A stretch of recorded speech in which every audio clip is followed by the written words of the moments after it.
Subscribe के साथ साथ बेल आइकन भी दबाइए और सबसे पहले हमारे वीडियो पाइए।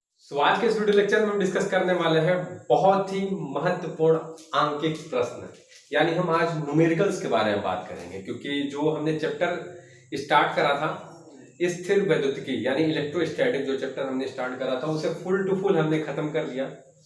और भी इसमें जो क्वेश्चन बचे हैं मैं उसको करा दूंगा, ऐसा बात नहीं है। कुछ बच्चे बोल रहे थे कि सर कुछ क्वेश्चन छूटे हैं, तो मैं उसे कराऊंगा जरूर। ठीक, सो हम अभी स्टार्ट करेंगे न्यूमेरिकल्स यानी आंकिक प्रश्न। और इससे पहले भी मैंने कुछ आंकिक प्रश्न लगवाए थे, न्यूमेरिकल सॉल्व करवाए थे। जैसे मैंने कूलम्स यानी कूलाम का नियम जब पढ़ाया था मैंने, उसके बाद ही में उस कूलाम के नियम पे बहुत सारे आंकिक प्रश्न बताने की कोशिश किए थे। और उसके बाद अब ये हमारा नेक्स्ट वीडियो अब शुरू होगा केवल आंकिक प्रश्न पे यानी न्यूमेरिकल्स पे।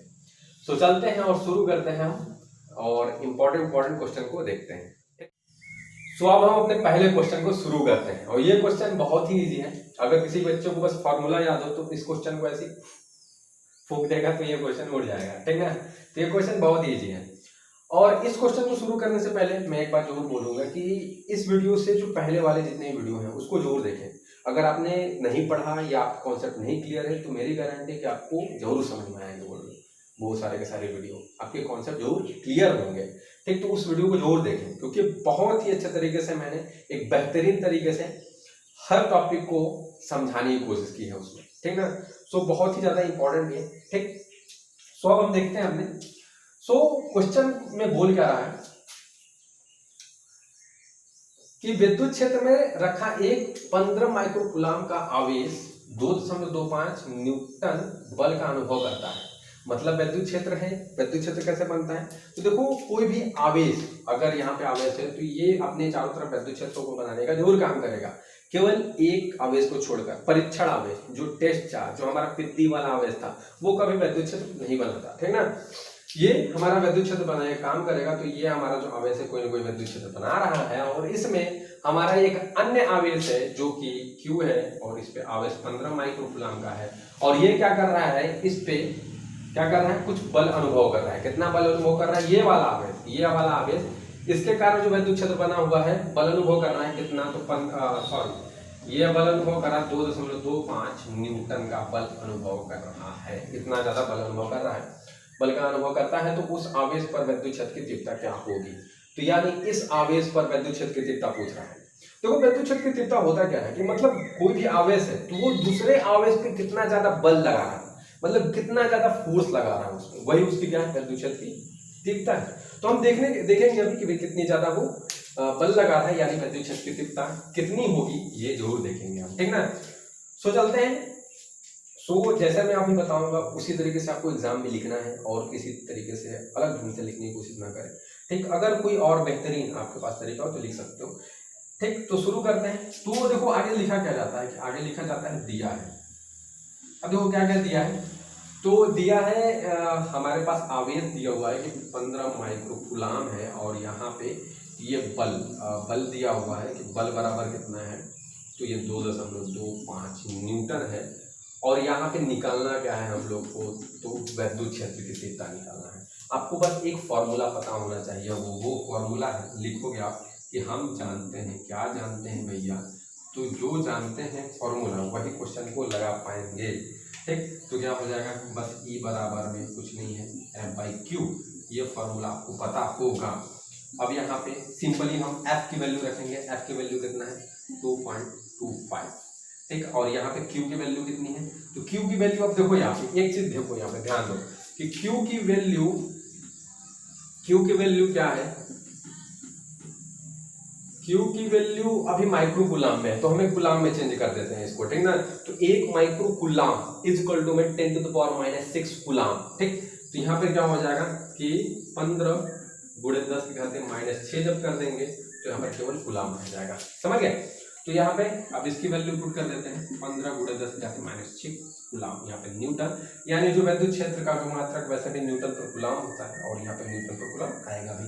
अब यहाँ पे देखो, सिंपली सा देखो कि यहाँ पे पॉइंट से थोड़ा सा नफरत करना सीखते हैं, यानी पॉइंट को हटाने की कोशिश करो। तो यहाँ पे जब हम पॉइंट को हटाएंगे तो यानी 2, 2, 5 बाई में पॉइंट जैसे हटाएंगे 2 नंबर के बाद है तो नीचे 100 बढ़ जाना है इस तरीके से।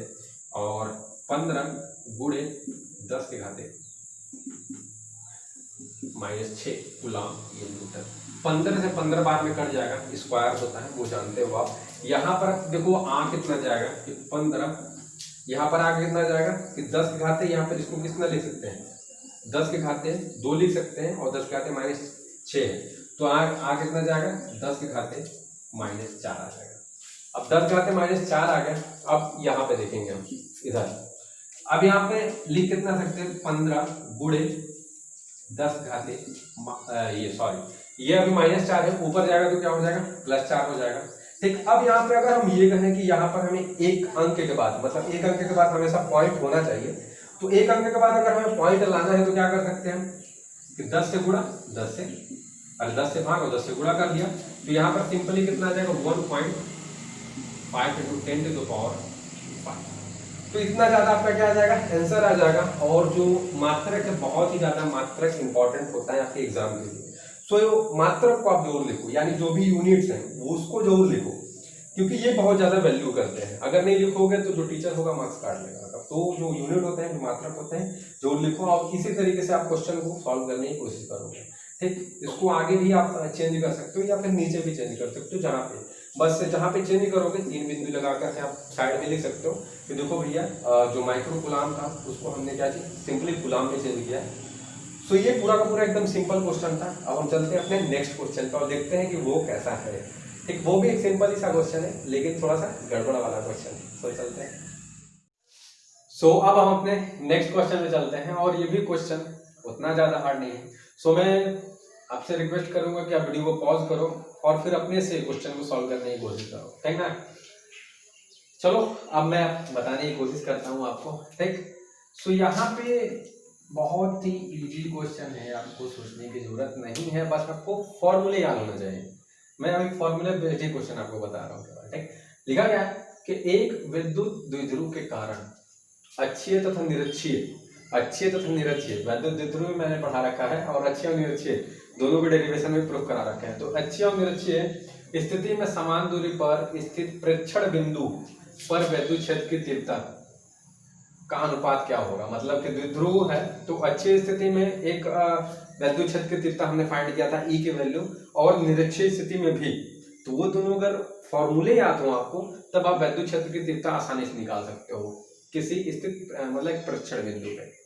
सो हम दोनों केसेस में क्या लिए थे, एक बिंदु ले रहे थे, अक्षीय में क्या ले रहे थे उसी अक्ष पर एक क्या ले रहे थे, मतलब अक्ष पे ही, जैसे ये हमारा है तो एक द्विध्रुव था हमारा ये -q + q 2l ये। अब यहाँ पर इसके अक्ष में भी हम एक क्या ले रहे थे, बिंदु ले रहे थे, या इस बिंदु पर हम विद्युत क्षेत्र की तीव्रता ज्ञात कर रहे थे। ठीक, और जिसकी वैल्यू क्या आए थे तो अक्षीय है, तो इसका मतलब लिखते चलते हैं, ठीक ना। सॉल्यूशन तो अक्षीय स्थिति के कारण विद्युत क्षेत्र की तीव्रता। ठीक, हमें अनुपात पूछा है तो अच्छी स्थिति के कारण विद्युत क्षेत्र की तीव्रता, तो इस केस में विद्युत क्षेत्र की तीव्रता ठीक है। तो देखो ठीक है कि आप उसको इस तरीके से दिखा सकते हो कि ई यहाँ पर नीचे लिख सकते हो अक्षीय, ठीक, क्योंकि अक्षीय स्थिति के कारण। ठीक है, तो यहाँ पे जो वैल्यू आया था 1/4πε0 और यहाँ पे 2p बाई में क्या था r3, ये आया था वैल्यू। p क्या था वहां पे विद्युत द्विध्रुव आघूर्ण था, आप समझ ही रहोगे। ठीक, अब यहाँ पर क्या था, अब देखो एक और स्थिति थी, ये तो अक्षीय के लिए हो गई, एक क्या था निरक्षीय था। निरक्षीय का मतलब ये जो पॉइंट हमने लिया है, अब पॉइंट पे थी हमने परपेंडिकुलर यहाँ पे एक पॉइंट लिया था और इसी पॉइंट पे हमने विद्युत क्षेत्र की तीव्रता ज्ञात की थी जो कि निरक्षीय थी। क्या थी, निरक्षीय, उसी को तो बोलते थे ना। तो यहाँ पर क्या हो जाएगा, अब निरक्षीय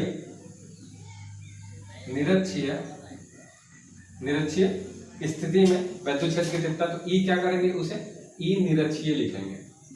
ठीक, ई निरक्षीय लिखेंगे तो वो क्या आया था, तो वो इतना आया था 1/4πε0 और p/q केवल था। अब क्वेश्चन में क्या बोल रहा है कि इनका अनुपात ज्ञात करो, ठीक है, विद्युत क्षेत्र की तीव्रता ज्ञात करो। तो ये ई अच्छी स्थिति में विद्युत क्षेत्र की तीव्रता ये हो गया हमारे, और ई मतलब वैद्युत क्षेत्र कितना देता है, निरक्षीय स्थिति में ये हो गई हमारी। तो दोनों का बस बोल रहा था अनुपात ज्ञात करो, वही तो बोल रहा है ना। तो अनुपात क्या हो जाएगा, अनुपात क्या हो जाएगा, आप लिख सकते हो कि वैद्युत क्षेत्र की तीव्रता अक्षीय तथा निरक्षीय स्थिति में, ठीक ना, पूरा का पूरा। बोर्ड थोड़ा कम पड़ जा रहा है इसलिए नहीं लिख रहा हूं, ठीक है। अब यहाँ पर क्या हो जाएगा, तो अक्षीय स्थिति में भैया हो जाएगा E अक्षीय बटे में E निरक्षीय स्थिति हो जाएगा, ठीक। अब दोनों का दोनों जो भी है अक्षीय निरक्षीय दोनों को रख लेते हैं। E अक्षीय स्थिति में कितना आ रहा है, 1/4πε0 हो जाएगा 2π/r³। ये ऑब्जेक्टिव में भी क्वेश्चन दे सकता है, ये याद रखना, ठीक ना। तो ये पूरा का पूरा याद होना चाहिए, और आया भी हुआ है 2016 का ये क्वेश्चन है, ठीक। ये P/r³। तो अक्षीय में ये वाला वैल्यू, निरक्षीय में ये वाला वैल्यू हमने रख दिया सावधानी से। अब देखो इससे ये कट गया आसानी से, अब R से ये कट गया, P से Q कट गया, बचा क्या, तो 2 बचा और 1 बचा, यानी जो रेशियो हो जाएगा हमारा 2:1 हो जाएगा। बस सिंपल सा क्वेश्चन, इसको ओरली आप करोगे क्योंकि ये ऑब्जेक्टिव वाला भी क्वेश्चन है। ये 1 नंबर में या तो आपको दे देगा 1 नंबर वाले में ऑब्जेक्टिव में, या तो ऐसे ही दे सकता है, ठीक ना। अगर ऐसे देगा तो पूरा का पूरा सिस्टमेटिक ढंग से करोगे आप, ठीक ना, कि दिया क्या है फिर हमें फाइंड क्या करना है, समझ लो कि नहीं बात को। तो इस तरीके से करोगे तो जो टीचर है वो आपके मार्क्स नहीं काटेगा, ठीक। तो इस तरीके से हमें क्वेश्चन को करना है, बहुत इजी क्वेश्चन था। अब हम चलते हैं अपने नेक्स्ट क्वेश्चन पे, ठीक ना। तो चलते हैं, अब हम अपने अगले क्वेश्चन पे चलते हैं, और ये भी क्वेश्चन ज्यादा बवालियत नहीं है, सिंपल सा क्वेश्चन है, ठीक ना। तो देखते हैं, बोल क्या रहा है कि 2 आवेशों के मध्य बल F है, मतलब 2 आवेश हैं, मान लो Q1 Q2 है, उनके बीच में बल F लग रहा है। यदि उनके मध्य की दूरी 3 गुना कर दी जाए, मतलब अभी बल F लग रहा था, अब बोल रहा है दूसरे कंडीशन में कि भैया अगर उनकी बीच की दूरी 3 गुना कर दी जाए, मान लो कि 2 है तो 3 गुना कर दोगे तो 6 हो जाएगा, मान लो कि R है तो 3 गुना कर देंगे तो 3R हो जाएगा, यानी 3R हो जाएगा। तो 3R हो जाए तो इनके आवेशों के मध्य बल होगा, तब बल बताना है। मतलब जब उनके बीच की दूरी अगर हम 3 गुना कर देंगे तब कितना बल लगेगा। तो यहाँ पे 2 कंडीशन बन रही है, देख रहे हो आप कैसे 2 कंडीशन बन रही है। कि मान लो कि पहले कंडीशन मान लेते हैं कि हमारे पास क्या है, हमारे पास 2 आवेश है, ठीक। यहाँ पर Q1 है, यहाँ पर Q2 है, और मान लेते हैं कि ये R दूरी पर रखा हुआ है, कुछ दूरी है, कुछ तो दूरी होगी ना।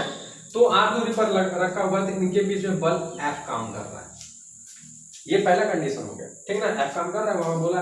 अब बोल रहा है कि अगर भैया वही आवेश हो, बस उनके बीच की दूरी क्या कर दी जाए, 3 गुनी कर दी जाए। मतलब कि R है पहले, तो अब कितना कर दी जाए, 3 गुना, तब बल कितना काम करेगा। तो ये हम F' मान लेते हैं आसानी से, उसमें क्या सोचना है। तो देखो अब यहाँ पे है क्या कि इसमें आपको लिखना कैसे है वो देख लेते हैं। तो देखो यहाँ पे हम मानेंगे, ठीक ना, कि कुछ प्रश्नानुसार हमारा बल कितना दिया है, तो बल, तो इसको प्रारंभिक बल लिखेंगे आप, ठीक ना। प्रारंभिक बल लिखते हैं, प्रारंभिक बल। तो प्रारंभिक बल F दिया है तो सीधे सीधे हम F लिखते हैं, ठीक। अब यहाँ पे माना बीच की दूरी दिया नहीं था, मान लिया हमने, माना आवेशों के बीच की दूरी भी लिख सकते हो, बीच की दूरी। मैं जगह को चोरी कर रहा हूँ देखो यहाँ आवेशों के बीच की दूरी R मान लिया था मैंने, तो ये कंडीशन हो गया। तो इस केस में अगर मैं बोलूँ कि देखो आपके पास 2 आवेश थे, 2 आवेशों के बीच में बल लग रहा है, उनके बीच की दूरी R है, तो कूलम्ब्स ला याद करो। तब कूलम्ब्स ला से क्या था फार्मूला, कि 1/4πε0 Q1 Q2/r²। इससे अभी पहला केस चल रहा है, केस नंबर फर्स्ट है, क्या है, केस नंबर फर्स्ट चल रहा है, ठीक ना। अब यहाँ पे इसको फर्स्ट मान लो आप आसान तरीके से। अब देखो जो क्वेश्चन है बोल रहा है, यानी प्रश्नानुसार, देखो ये अगर देता है इस ऑब्जेक्टिव में तो आप फटक से सॉल्व कर सकते हो, आंख बंद करके ऐसे, ओरली चाहे जैसे भी। लेकिन अगर ये दे दिया कि 2 नंबर में दे दिया तो थोड़ा आपको ब्रीफली करना पड़ेगा, यानी कि शॉर्टकट में कर दी, ऐसा नहीं करना है, ठीक ना। तो प्रश्नानुसार, अब प्रश्नानुसार क्या है, तो प्रश्नानुसार क्या हो जाएगा, तो यहाँ पे दूरी मतलब आवेशों के बीच की दूरी क्या हो जाए, बीच की दूरी, या केस सेकेंड आप लिख सकते हो यहाँ पे, ठीक। केस सेकेंड, ये फर्स्ट है, ये सेकंड हो गया, इसको भी रोमन में कर देते हैं। तो आवेशों के बीच की दूरी 3 गुनी हो जाए, 3 गुनी कर दिया, तब एक हमारा परिणामी बल, परिणामी बल यानी एफ डैश क्या होगा, यही तो था ना। सो इसी तरीके से लिखना है आपको। तो आपको एफ डैश निकालना है कि क्या होगा पहले वाले की तुलना में, क्या हो जाएगा भैया, कितना आ जाएगा। तो देखो एफ डैश का वैल्यू जो है क्या होता है, इसका भी वही होगा जो पहले का, तो Q1 Q2। अब यहाँ पे बस दूरी, दूरी देखो, दूरी दूरी दूरी, तो केस सेकेंड में ही हम ले रहे हैं क्योंकि केस सेकेंड में ही परिणामी हमें बल निकालना है। तो केस सेकेंड में दूरी कितने हैं, 3 r, क्योंकि क्वेश्चन में बोला भी था कि 3 r हो जाए। तो इस तरीके से Q1 Q2, अब यहाँ पे कितना आ जाएगा 9r²। 9r² आ गया। यहाँ पे सावधानी से देखो भैया कि यहाँ पे 9r² नहीं आएगा, क्या आ जाएगा आराम से। अब देखो 1/9 इसको बाहर निकाल लेते हैं, 9 को क्या कर दिया हमने, बाहर निकाल दिया, अंदर बच कितना जाएगा, तो 1/4πε0 Q1 Q2/r², कितना आ गया। अब देखो यहाँ पे ध्यान देना, यहाँ पे आप ध्यान दे रहे हो कि ये वाला देखो, ये वाला जो मटेरियल है ये इक्वेशन फर्स्ट की तरह आ रहा है कि नहीं, इक्वेशन फर्स्ट की तरह आ रहा है, यानी हम ये पूरा का पूरा ये 1/4πε0 Q1 Q2/r² की जगह पर f लिख सकते हैं। तो यहाँ पर हम अब क्या कर देंगे, f लिख देंगे।